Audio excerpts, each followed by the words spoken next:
Welcome to Bay State. As Becca said, I'm Tim. I'm one of the pastors here. You don't get to see me very often, which is kind of by design, because I am like an introvert of introverts. So getting in front of people always makes me uncomfortable. But this is one of those things. I shared with Pastor many years ago. Like anything you need me to do, I will do. And the opportunities that I get to be up here, he takes it so seriously. That he doesn't share this with many people, and he doesn't share it very, very callously. He's pretty deliberate about who he lets up here. So anytime that opportunity is offered, I'm always thrilled by that. And so as uncomfortable as it makes me to stand in front of people, I do it because this is a ton of fun to actually get to be given the opportunity to preach, to talk to you.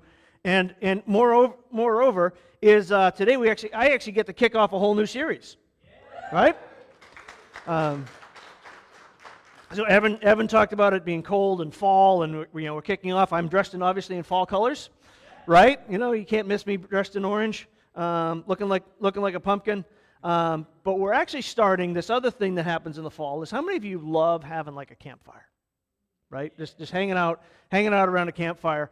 And so we're actually going to talk about one of those things that we do around campfires, kind of one of those original like social network things, is you hang around a campfire and what do you share? Ghost stories, right? I love ghost stories. And as I was kind of looking through and kind of getting ready for this, I'm like, I realized that even within the ghost stories, because there's a bunch of different genres within just ghost stories, right? So you have like zombie stories, you can have just like hauntings, the werewolves and vampire stories, like all these like amazing things that you can do. I realized as I'm looking through like some of my favorite things, I actually have like if I look through my favorite stories, almost every single one of them is a tale from beyond the grave, right? Like I love those types of stories. I'm heavily involved in scouting. I'm very active in that, and within my troop, within my group of scouts, I am the ghost story guy, right? We do a campfire, and funny enough, when we do a campfire, it's set up a lot like a church service. We sing, and then once the fire dies down and you get just down to the embers and you get that kind of eerie glow, it's my turn to start talking and telling my ghost stories. And so there's some great ones, right? There's some you all have your own favorites, right? Anybody have a favorite? Okay, 2 people have favorite ghost stories. Awesome. All right, we got 3. So there's a bunch that I love. Like one of mine, Edgar Allan Poe, right? Okay, yes. All right, so y'all are with me. One of my favorite Poe stories is The Telltale Heart, right? I'm getting a lot of head nods. Okay, a couple of you are like reaching back to elementary school when you like first heard it. The Telltale Heart, the whole premise behind The Telltale Heart, and I'm going to tell you this. There's some spoilers, so if you've not read it before or any of the stories I'm going to tell, I'm going to spoil them for you a little bit this morning. So it's okay. It's hundreds of years old. So The Telltale Heart, the whole premise is you've got a narrator who is absolutely insane, trying to convince you of his sanity and why he had to kill someone. And he's talking about, and the whole time through the stories, he's being haunted by the guy he murdered beyond the grave, right? So it's this haunting of I did something very immoral, but it was okay but it still bothers me. And there's a kind of a moral to that of like don't kill people, and you won't be hunted by them, right? Another great one is Alvin Schwartz. Anybody ever hear of Alvin Schwartz? Okay, he's actually a children's writer. Like he writes ghost stories for little kids. Okay, one of his most popular and one of my favorites is a story called The Green Ribbon, and it's the classic boy meets girl story with a twist, because ghost stories. And so all through this thing, he meets the boy meets this little girl, and they fall in love, and they get married, and they grow old together, and all through like every stage of life, she always has this green ribbon tied in a bow wrapped around her neck. And he keeps asking at every stage of life, he says, what's the deal? What's with this ribbon? I said, it's not important. I'll tell you later. It's not time for you to know yet, right? Anybody Anybody married? Ask your wife a question. She's like, I'll tell you later, right? Right? It's a common theme. And so on and on, this relationship grows, and as they're building their life together, and eventually she falls ill, and the doctor tells her, she's terminal, she's dying, and she said, you know what, it's time. And she's like, okay, so what's the deal with the ribbon? She goes, well, take the ribbon off my neck, and everything will be revealed. And so she takes the ribbon, so he gently unties the ribbon and unwraps it from around her neck, and her head falls off. Because, it's a children's story. Children's story, right? It's a fun story, but it just kind of ends. That's the ending. But there's another one that has been around for a long, long time by a guy named Robert Service. Used to be a very popular poet. In his day, he was super well known. One of his contemporaries, who was relatively unknown at the time, has kind of outshined him through history. And my brain just went blank, and I completely forgot the other guy's name. So give me a second. Robert Service, guy who wrote White Fang, who's Jack London. So Jack London and Robert Service actually knew each other, like they were contemporaries. And so Jack London wasn't as popular at the time. Thank you very much for that. So Jack London obviously is much more well-known today than Robert Service is today, but Robert Service wrote a bunch of poems, and so one of my favorites is The Cremation of Sam McGee. And again, spoilers. So this happened, so he was a writer in the Yukon Gold Rush era, so he actually was up in like around Yellowknife and up in the Yukon in Canada. And he wrote this story about the gold rush. And the subject of it, so Sam McGee is this southern boy who gets thrown into the gold rush and gets gold rush fever and heads up north with a friend to go prospecting gold. And they're prospecting, and the entire time they're there, they're cold, right? Because the Yukon is not exactly a warm place, right? It's not, how many of you vacation up north there, right? So the whole premise is they're out in the frozen north, and Sam makes his friend promise that no matter what happens, that he will take his body and he will cremate him. And he's like, and so his friend reluctantly agrees. Well, that night that he finally agrees, Sam dies, and then there's a poem as he's carrying the body of his friend back through the frozen north, and he comes across a ship locked in the ice in the lake, tears up the wood, builds this huge fire in the ship's furnace, and tosses in his friend, and he goes off, and because he doesn't want to hear his friend's body cooking away, and he actually goes into describing it, okay, so I won't get too graphic, but he describes what happens when somebody's cremated. So he goes off, and then he comes back, at a time later when he thinks, okay, he should be mostly ash now. And he opens up and he peers inside, and his friend's staring back and saying, hey, close the door. You're going to let the cold in? This is the first time I've been warm since I left Tennessee. And it ends, the whole poem ends with this phrase, and this is the one that kind of sticks in my head a lot, is there are strange things done in the midnight sun by the men who moil for gold. The Arctic trails have their secret tales that would make your blood run cold. The northern lights have seen queer sights, but the queerest they ever did see was that night on the marge of Lake LaBarge where I cremated Sam McGee. Well, that's nice little tagline. Kind of sticks in your head. So again, like I said, I am the ghost story guy in my scout troop. I've been involved with that forever. It feels like. I was a kid in this. I'm an adult leader in the same scout troop I was when I was a kid. So over 30 years. I've been there. So one of the things same thing. I do a scout story with my kids, with my scouts, and I always tell them my favorite one to do, our first camp out of the year when I've got the new scouts with us that have never heard it before, is as I tell them a story about the Super Scout, right? And it always starts with, when I was a kid, there was a scout that was our age, and he had all the scout skills. He knew how to do. He had all the merit badges. I just kind of talk about how amazing this scout was. And I said, but it always ends the same way. Of one night, we were camping, and a storm came up. Now, this scout was so amazing and so full of himself that he decided he didn't need to wake his tent mate up. He needed to use the bathroom. But he didn't want to wake up his tent mate up because he didn't need to, because he was an amazing scout. And off he went to go use the bathroom when the storm came up, and he lost his way back, and we never found him. He never returned. And the moral is the ghost part of it is, but when you're out on the trails at insert wherever we're camping, by yourself, you just might hear someone say, "Take a buddy." Right? So we're big on using the buddy system in scouting.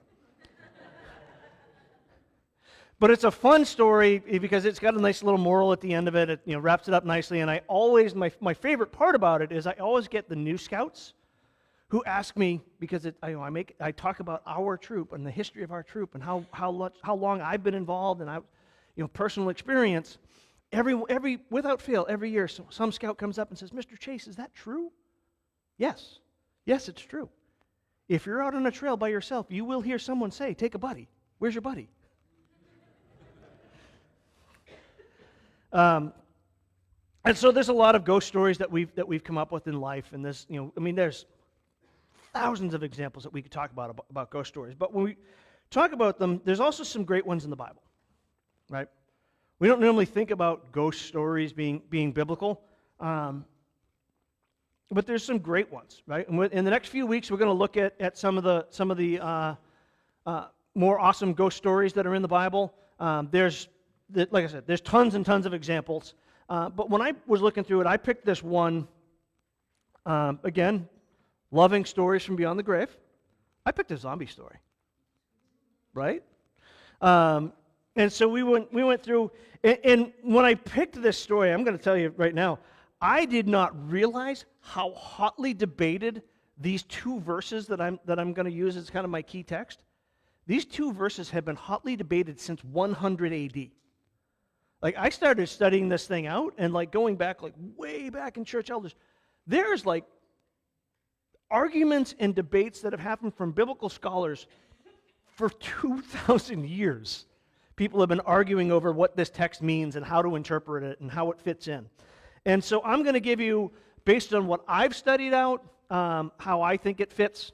And if you want to research it, go for it. You can get lost in the annals of history. But I love this. I love this passage. And the other interesting thing about it is a lot of times, unless you really want to go study it out, a lot of times we just glaze over it. We're just like, oh yeah, that happened, and we pay no attention to it. But there's a lot of things that happen in the passage that we're going to look at today. And so we're going to talk about, right? So talk about zombies. What are zombies?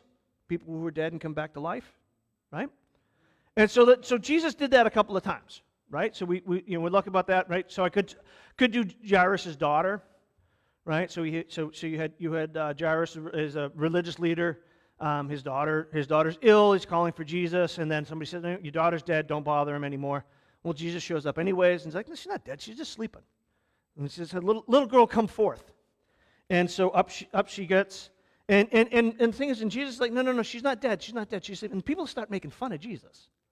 Like if you actually read the what's going on, people are making fun. Like, really, you think she's asleep? No, she's dead. He's like, no, she's just sleeping. And they're like, no. And there's people wailing and mourning and crying, and she's like, stop arguing with me. Little girl, come here. And she wakes up and comes out. And she's hungry. Right? Zombie story, gotta have brains. So that's in Mark 5, if you want to go look that up sometime. You get the story of Lazarus in John 11. Right, same thing. So this time it's not just somebody that's been sleeping or recently passed. In John we find out Lazarus has been dead for 4 days. This is a culture that doesn't have refrigeration. In the old King James, he stinketh. All right, I don't know if anybody's ever And if anybody's ever found a dead mouse in their house, right? And that's just a little tiny thing. So now imagine. No, it wasn't pretty. Modern translations tell us that there was a stench when they opened the tomb. Okay, and Jesus calls him forth, and there's later accounts of people wanting to meet Lazarus, whom Jesus raised from the grave. Right, so we have that story. But this one actually comes from the one I wanted to share with you today. Actually comes from the crucifixion of Jesus. All right, so this is when Jesus is hanging on the cross. And this is actually in Matthew. So if you have a Bible, go ahead and turn to Matthew 27. If you know it, that's fine. We're going to put it on the big screen behind me. But beginning in verse 45 is where we're going to kick off. But I'm just going to set the scene before we get there. As Jesus is hanging on the cross, right? So he's on the cross. The disciples have all scattered. Right, you had Peter who said he wasn't gonna. He would always be by Jesus' side, and he denied him while Jesus was being tried, and he runs off and hides. The rest of the disciples they've all run away. And when we pick up, Jesus is on the cross. The people that are at the crucifixion are mocking him, including the two people who were on the cross with him have been mocking him. Right, they're in the same boat, and yet they're mocking Jesus and be like, no, hey, call Elijah to come rescue, and while you're at it, cut us down too. Right? So they're picking on him, they're busting him, and they're in the same case. And so we're going to pick up in verse 45. And it says this: At noon, darkness fell across the whole land until 3 o'clock. At about 3 o'clock, Jesus called out with a loud voice, Eli, Eli, lama sabachthani, which means, my God, why have you abandoned me? Some of the bystanders misunderstood and thought that he was calling for the prophet Elijah. One of them ran and filled a sponge with sour wine, holding it up to him on a reed stick so he could drink. But the rest said, wait, let's see whether Elijah comes to save him. And Jesus shouted again, and he released his spirit. And at that moment, in the sanctuary of the temple, the curtain in the sanctuary of the temple was torn in two from top to bottom. And the earth shook, rocks split apart, and the tombs opened. The bodies of many godly men and women who had died were raised from the dead. They left the cemetery after Jesus' resurrection, went into the holy city of Jerusalem, and appeared to many people. The Roman officer and the other soldiers who at the crucifixion were terrified by the earthquake and all that had happened. And they said, this man truly was the Son of God. Did you guys see it? Did you see what I was looking at? Did you catch that little story that scholars, like I said, have been arguing over for centuries? And the other, in looking at biblical commentaries and stuff, they either argue over what that text means or they just ignore it completely. Like I'm just not going to deal with it. Right? Anybody ever do that? Just not deal with something? Okay. Not just me. But it was back in verse 52 and 53. And the tombs opened, and the bodies of many godly men and women who had died were raised from the dead. And they left the cemetery after Jesus' resurrection, went into the holy city of Jerusalem, and appeared to many people. The dead came back to life. Right? You had zombies, the undead, walking through the city of Jerusalem.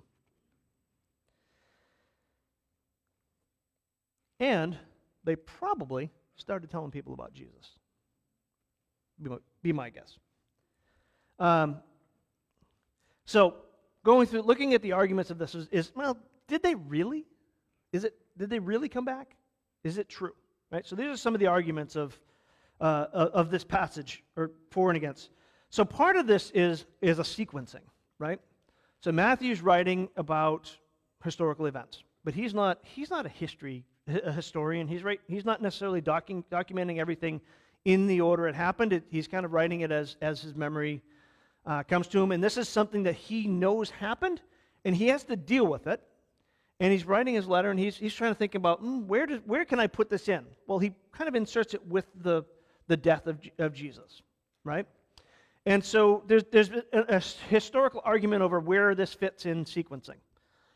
My opinion, based on my studies, is how this happens. Is Jesus dies, right? The saints' tombs are opened, probably with the earthquake, right? Earthquake shakes, rocks split open. Then Jesus is buried. Then Jesus' tomb is opened. And then Jesus is raised, and then the saints actually are raised and go into the city. And so Jesus and the saints are appearing in Jerusalem at the same time, right? So Matthew, when he records it, he puts it here, but the sequencing kind of, it fits in later, but he didn't want to detract from the appearances of Jesus, so he kind of stuck the saints appearing in with the, hey, there's a whole lot of events that happen. Because anybody ever have a whole lot of events happen in their life at one time and they kind of get jumbled in your head? Right? I mean, like, think about like March of 2020. Like, everything happened, right? And so you kind of, that for me in my studies, that's kind of how the fit is. And I want to geek. Is it okay if I geek out over history for a minute? That okay? All right. And anybody else history geeks? Sweet, I'm not alone. Yes. So I love history. And so another one of the arguments over, okay, did this really happen? Is one of the arguments is, there's no extra biblical references, right? This outside of the Bible, we have no references of people rising from the dead. And it's like, okay, well, if thousands of people rose from the dead in Jerusalem, then obviously that would be historically documented somewhere. Well, maybe not. Maybe it is. Maybe we haven't found it, right? So we have no idea what has been lost to history. So just because we haven't found a record of something doesn't mean it didn't happen. There's the library and some of the just examples of things we don't know, right? The Library of Alexandria, right? Massive library that existed in Egypt in 49 BC was burned down. And like the flames at the Library of Alexandria were so hot, ships in the harbor caught fire. It's estimated that between 100,000 and 400,000 ancient texts were destroyed in that fire. Between 100 and 400,000 ancient texts. We have no idea what was lost. Okay? And that was in one fire. They actually rebuilt the library 3 more times and burned it 3 more times. Okay, so who knows how much was lost in those times. The Library of Constantinople in 642 AD, right? So the Imperial Library, again, about 120,000 ancient texts, once again destroyed by fire when the city was raided. 120,000 ancient texts. We will never know what was written in those things. Okay? So just because we haven't found anything yet doesn't mean it didn't happen. For many, many years, there was a city that's referenced in the Bible that nobody actually believed existed until an archaeologist started digging and they found almost like a welcome plaque. Like hey, welcome to Billerica Science. It was a plaque that actually not only did it have the name of the city, but it had the name of the governor of it that we had in the Bible had a reference of, and it actually proved the Bible was accurate. So just because it's not mentioned or we haven't found any other reference doesn't mean it didn't happen. Okay? The other is just because it's not well known doesn't mean it didn't happen, right? For many, many years, I mean, literally centuries, and we're talking from 642 again, or excuse me, not 642, 672 to the 1250s. There was this weapon of war called Greek fire. Anybody ever hear of Greek fire? Okay, amazing weapon of war, devastating to enemy forces, and it's referenced in thousands and thousands of texts of how it was employed on the battlefield and how devastating it was to the armies. It was first used against Muslim raiders trying to conquest. It was the last recorded use of it was actually in the Crusades, where it was used against the Crusaders. trying to conquer the biblical lands. And so literally from 600, from the 700s to the 1300s, I mean from the 7th century to the 13th century, we have evidences of that Greek fire was used. Thousands of people made this, right? We have no idea today what it is. We have guesses and speculations of what it is, but nobody knows how to make it, right? Thousands of years of documented history of where it was used, hundreds of years of documented history of it being employed, but it's completely lost to history what it was, how it was made. So just because we don't have evidence of people showing up outside of the Bible, we haven't found any yet, doesn't mean it didn't happen. Okay? The other thing is well, if thousands of people showed up, thousands of people rose from the dead, wouldn't there be evidences of that though? Well, how many is many? Right? So what does the passage say? It says many saints rose. Okay? So how many is many? So we don't know how many believers there were at the time. We do know in Acts that there was about 120 or so believers right after Jesus' ascension. Right? So okay, we'll take 120 as a number. Right? So about the average attendance on a Sunday morning at Bay State, right, including the kids, 120. Out of our church, so look around the room and decide how many of the people here that are here today would you count as many? Right? Could I say, like, this is many? Could I say, the first 3 rows? Is that many? I'd say that's many. Right? But we don't know how many was many. Jerusalem at the time, Jerusalem at the time around 33 AD, Jerusalem was a city of about 50,000 people. Right? A little bit larger than Billerica. Right? Billerica is like 43,000. So you're talking, around the size of Billerica as a normal population, but this isn't a normal time, right? This is the time of the Passover, when Jesus is crucified. At the Passover, the city would swell to about 155,000. So take the population of Billerica, and then add the city of Lowell as visiting. Okay?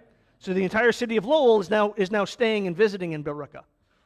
And then you've got these first 3 rows as many of the believers. So how many people actually saw them? Or better yet, how many of the people that saw them and knew that they were someone who had died and come back?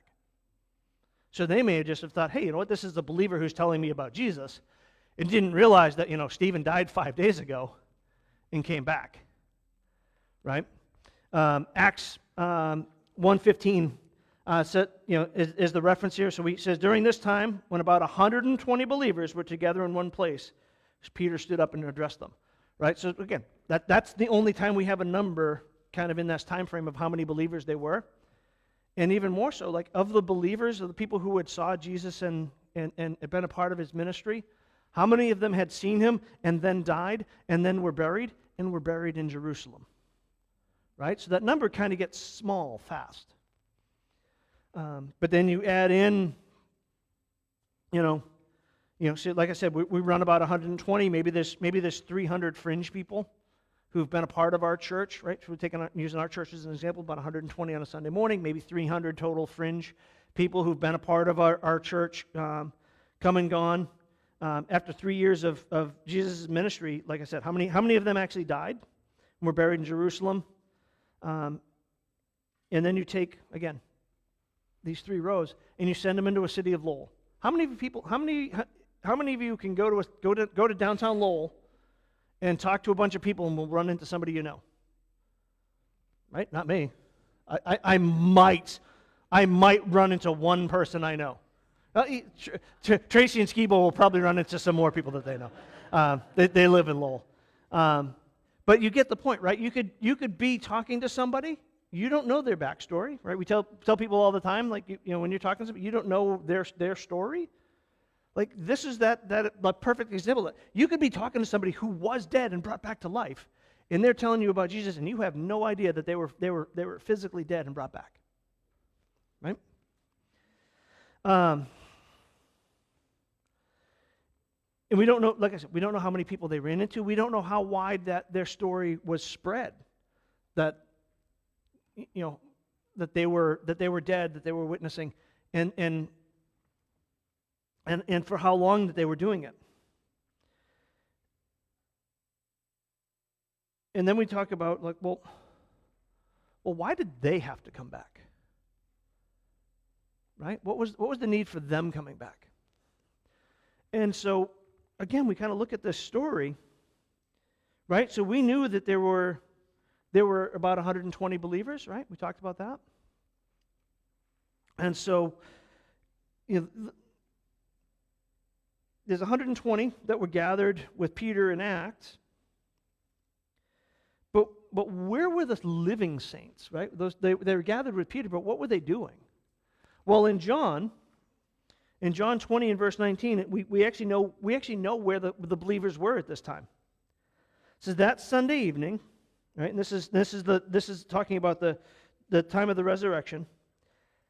This is the Sunday that Jesus came back. That Sunday evening, the disciples were meeting behind locked doors because they were afraid of the Jewish leaders.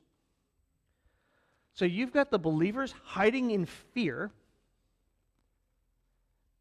of what's going to happen to them, because Jesus has been, this guy they've been following for the last 3 years has been arrested, put through a kangaroo court that they all know was just trumped up charges, and then hung on a cross to die and buried. And now, as far as they're concerned, as far as they know, somebody's stolen away his body. And so they're in fear. They're hiding.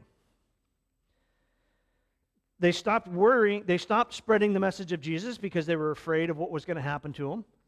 They stopped going out and interacting with other people and doing miracles because they were afraid of them. And so they're just in fear. They're cowering.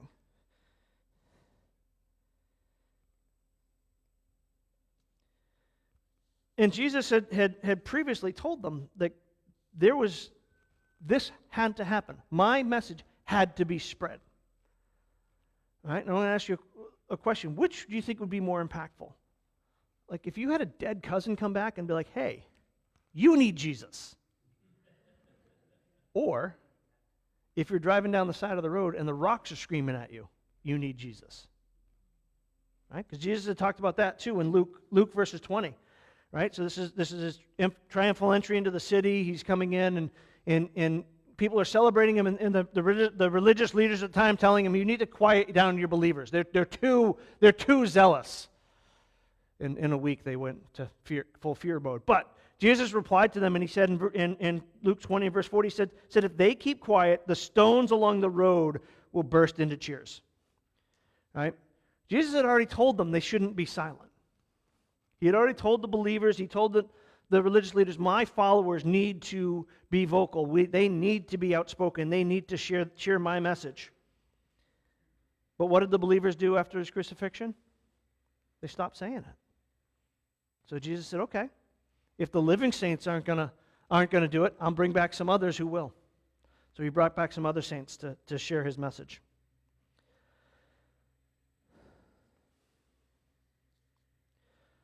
So what does that have to do with us? Right? We have this ghost story. So what's the point?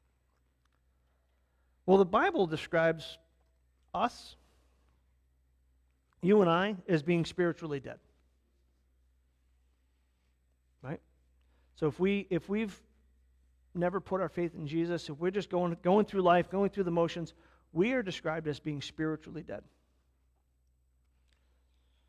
Jesus offers us new life. He offers us a spiritual resurrection. While this passage does talk about people physically coming back, right? The connotation with these is that they actually probably resurrected, and they probably, unlike Lazarus, they didn't die again. They probably actually ascended with Jesus when he ascended. But for us, we are actually offered an opportunity for spiritual awakening.